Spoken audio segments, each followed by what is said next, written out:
कोजागिरी अर्थात अश्विनी पौर्णिमेनिमित्त तुळजाभवानी मातेच्या दर्शनासाठी सोलापूरसह शेजारील कर्नाटक सीमेवर लाखो भाविक अनवाणी पायी चालत तुळजापूरकडे रवाना झाले आहेत।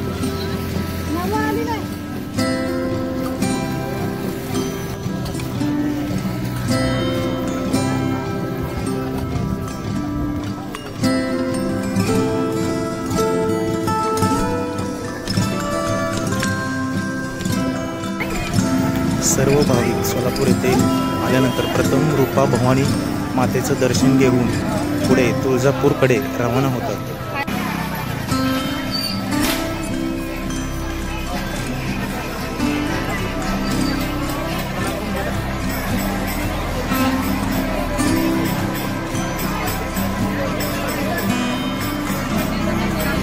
काही भक्तजण सोलापूरपर्यंत बसने येऊन सोलापूर स्थानकापासून रूपा भवानी मंदिरापर्यंत पायी येतात। हे अंतर साधारण 1.5 ते 2 किलोमीटर आहे। इथे रूपा भवानी मातेच्या दर्शनानंतर लोक थोडी विश्रांती घेऊन पुन्हा तुळजापूरकडे रवाना होतात।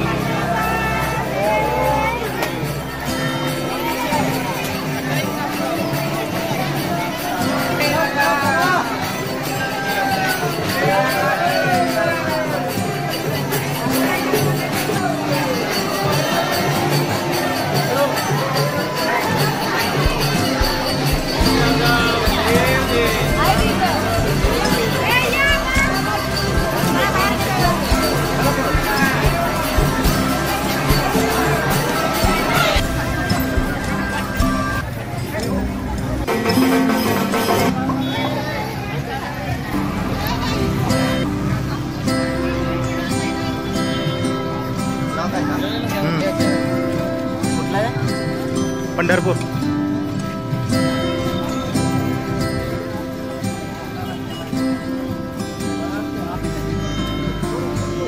कष्ट असेल लोकांचे डोळे